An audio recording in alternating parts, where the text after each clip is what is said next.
Good morning दोस्तों, मेरा नाम देवेंद्र है और आज हम हिंदी व्याकरण के नए चैप्टर को देखेंगे जिसका नाम है कारक। ओके, कारक का अर्थ क्या होता है? कारक का अर्थ होता है कार्य को करना।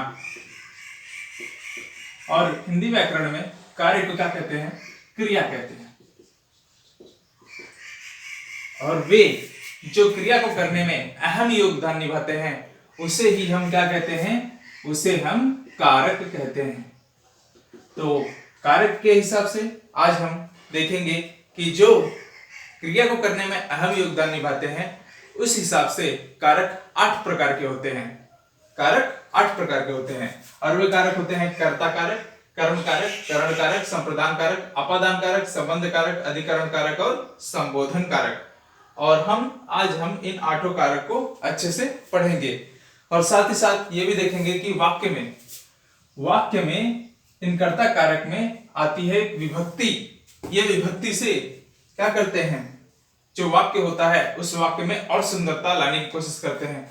जैसे मैं लिखूं रामू बच्चों को पीटा, ये वाक्य बनता है, लेकिन ये वाक्य पूरी तरह से अपने आप में अर्थ प्रकट नहीं करता है। रामू बच्चों को पीटा है क्या होता है, ठीक है। लेकिन अगर हम यहां पर ने लगा दें तो ये क्या होता है? इसमें स्पष्ट अर्थ होता है कि रामू ने पीटा तो किसको पीटा? बच्चों को पीटा, ठीक है। यहाँ पर पूरी तरह से ये वाक्य एक प्रकार से सुंदरता में आ जाता है, ठीक है। तो सुंदरता लाने और दो शब्दों को आपस में जोड़ने, ये काम किसका होता है? विभक्ति का होता है। विभक्ति का अर्थ क्या होता है? विभक्ति का अर्थ होता है खंड, विभाग, डिवीजन, ठीक है। तो चलिए हम लोग आज सभी को देखते हैं। चलिए स्टार्ट करते हैं पहले कर्ता कारक से। कर्ता कारक क्या होता है उसे देखते हैं। जिस वाक्य में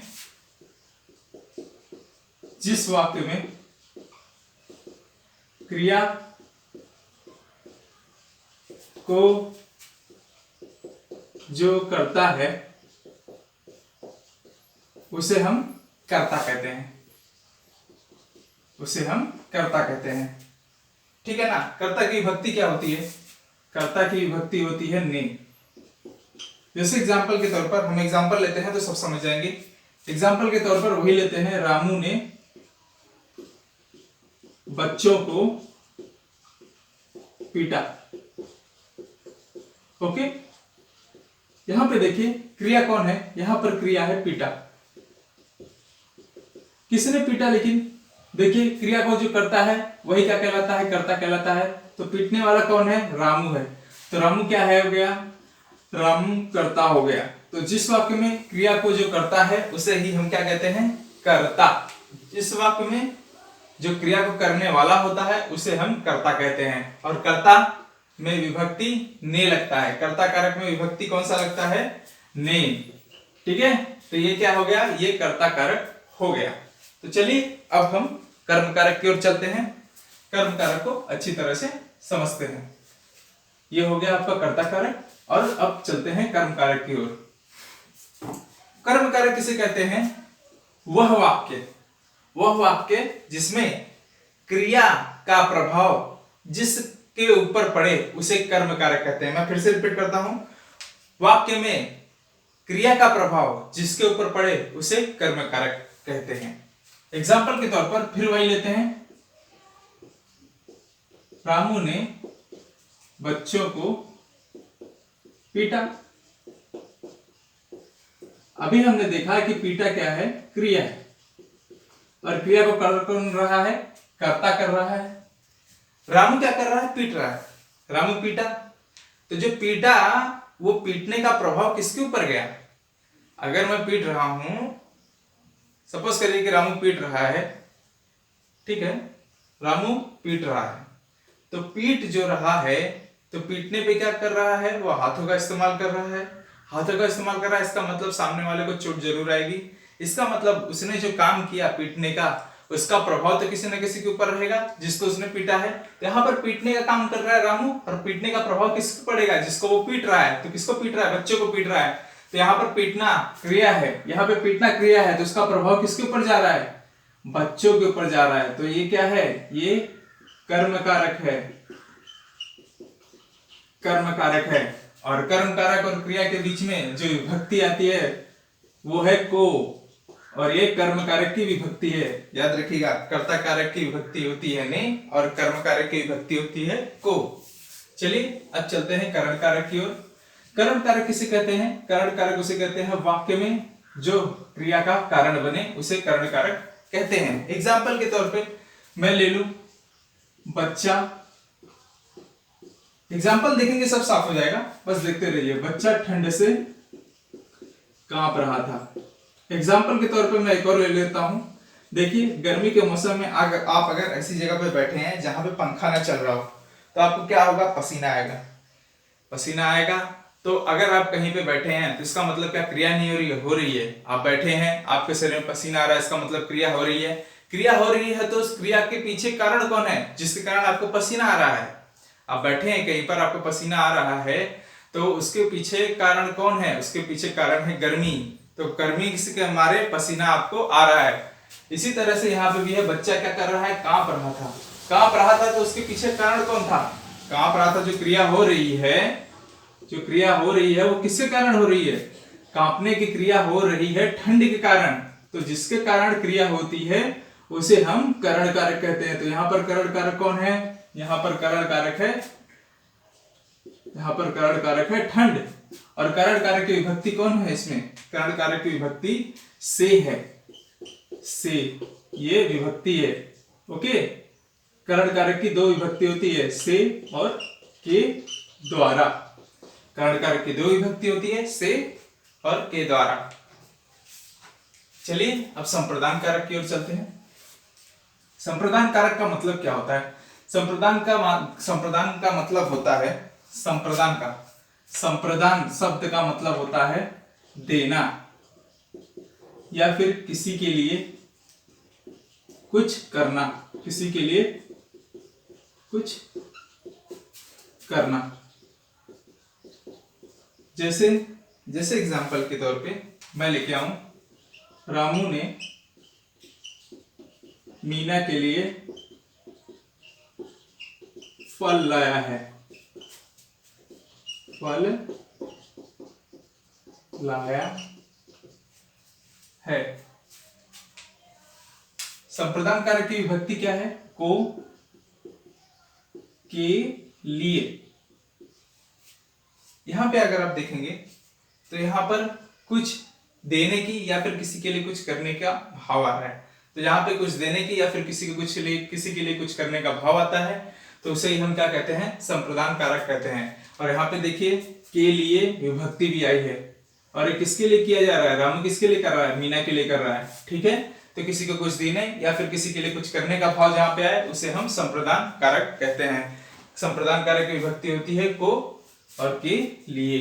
ओके, अब चलते हैं अपादान कारक की ओर। अपादान कारक क्या होता है? अपादान कारक का मतलब क्या होता है? अपादान कारक का मतलब होता है, यहाँ देखिए अपादान जो लिखा है, इस अपादान का मतलब होता है अलगाव। क्या होता है? अलगाव। और अपादान कारक की भी विभक्ति से होती है।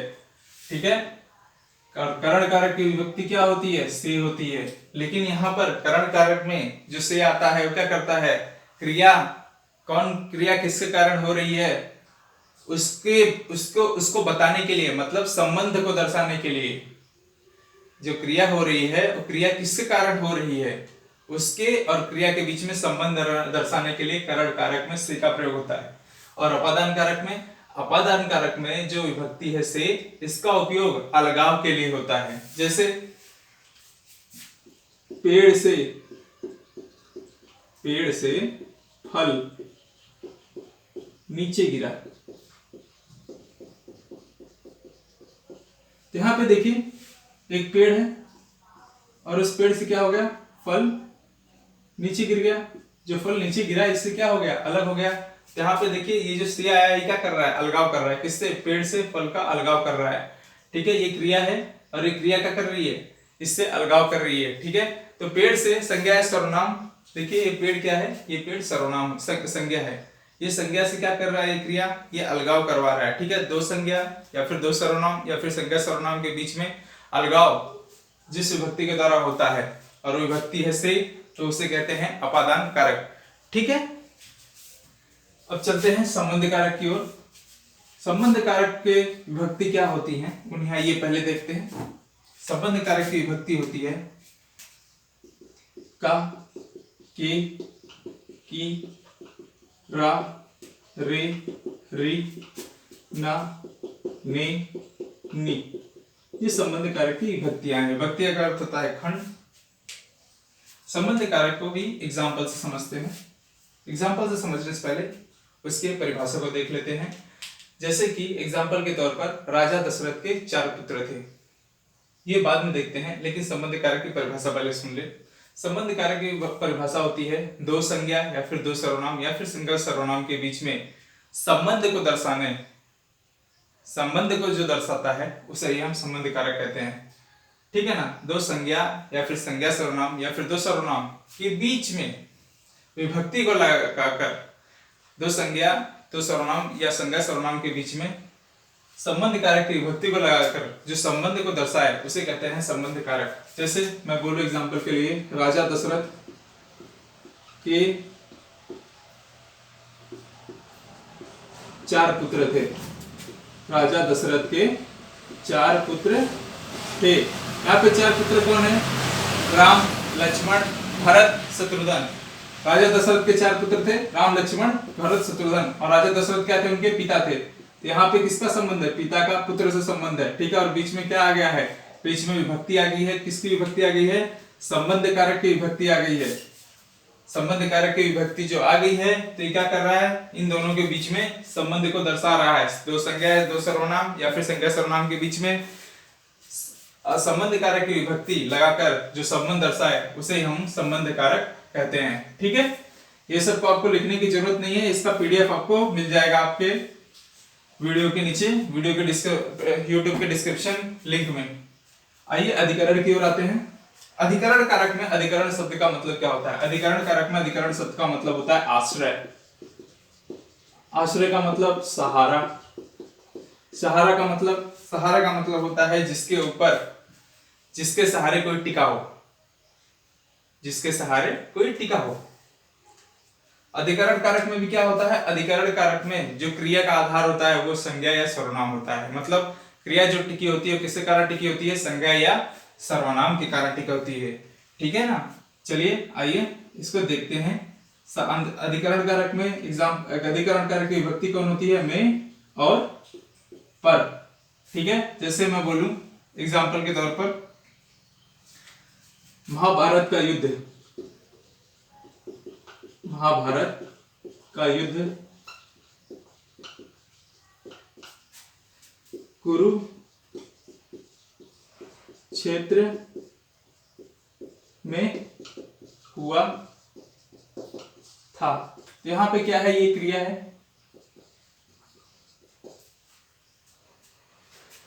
ये क्या है? ये संज्ञा है। अगर मैं कहूं महाभारत का युद्ध कहां हुआ था तो आंसर क्या आएगा? कुरुक्षेत्र। मतलब क्रिया क्या है? हुआ था। ये किसके ऊपर है? ये आश्रय है, आश्रित है कुरुक्षेत्र के ऊपर। हुआ था ये क्रिया है, ये किसके ऊपर आश्रित है? कुरुक्षेत्र के ऊपर। और ये कुरुक्षेत्र क्या है? संज्ञा। जो संज्ञा या सर्वनाम के ऊपर जो क्रिया क्या हो? टिकी हो, उसे हम क्या कहते हैं? अधिकरण कारक कहते हैं। ठीक है, जैसे मैं बोलूं कि महाभारत का युद्ध कहां हुआ था तो कहां हुआ था? कुरुक्षेत्र में हुआ था। ये कुरुक्षेत्र के बिना देखिए शब्द अधूरा है। महाभारत का युद्ध हुआ था तो कहां हुआ था? कुरुक्षेत्र में हुआ था। तो ये क्या कर रहा है? ये पूरे वाक्य को सुंदरता से दर्शा रहा है, जिसमें क्या कर रहा है? ये संज्ञा सहारा बन रहा है किसका? क्रिया का। क्रिया किसके ऊपर टिकी है? संज्ञा के ऊपर। तो यहाँ पर क्रिया के ऊपर, क्रिया जो है संज्ञा के ऊपर आधार बने या फिर क्रिया का आधार संज्ञा बने, उसे हम क्या कहते हैं? उसे हम अधिकरण कारक कहते हैं। अधिकरण कारक की विभक्ति में होती है। यहाँ पर में आया हुआ है, संज्ञा और क्रिया के बीच में आया है। और क्रिया आधार है, क्रिया का आधार है संज्ञा। क्रिया का आधार संज्ञा हो और उसके बीच में विभक्ति में या पर आए तो उसे अधिकरण कारक कहते हैं। चलिए लास्ट की ओर चलते हैं। संबोधन कारक। संबोधन कारक में विभक्ति होती है हे, हो, अरे, अजी, अहो। और इसका एक और पहचानने का तरीका है, इसके पहचानने का तरीका ये है कि इसमें एक्सक्लेमेटरी मार्क लगता है या फिर विस्मयादिबोधक चिन्ह लगता है। ये विस्मयादिबोधक चिन्ह है, ये विस्मयादिबोधक चिन्ह है। विस्मयादिबोधक चिन्ह इसमें लगे रहे तो वह संबोधन कारक होता है। जैसे एग्जांपल के तौर पे मैं बोलूं हे राम, यह क्या हो गया? तो यहां पे देखिए विभक्ति आ गई है हे, और यहां पर एक्सक्लेमेटरी सेंटेंस विस्मयादिबोधक चिन्ह आ गया है। जहां पर संबोधन कारक विभक्ति और ये चिन्ह आ जाए वो संबोधन कारक कहलाता है। संबोधन का मतलब ही होता है पुकारना, बुलाना, संबोधन करना। जैसे मैं बोलूं अरे अरे भाई, बहुत दिन बाद दिखे, बहुत दिन बाद दिखे। इसमें देखिए अरे क्या है, इसमें अरे जो है ये अरे शब्द विभक्ति है संबोधन कारक की, और इसमें देखिए एक्सक्लेमेटरी सेंटेंस विस्मयादिबोधक चिन्ह भी आया है। तो जहां पर विस्मयादिबोधक चिन्ह और उसके संबोधन कारक की विभक्ति आए तो इसे हम कहते हैं संबोधन कारक। तो हम लोगों ने कारक के 8 एग्जाम्पल को देख लिया, ठीक है, जिससे कारण क्रिया के सारे काम होते हैं, क्रिया के सारे काम करने वाले यही सब होते हैं, जिसे कहते हैं हम लोग कारक। तो ये आपको पूरा समझ में आया होगा, मैं आशा करता हूं, और आगे हम नए चैप्टर के साथ में आपके सामने प्रस्तुत होंगे। तब के लिए धन्यवाद, थैंक यू।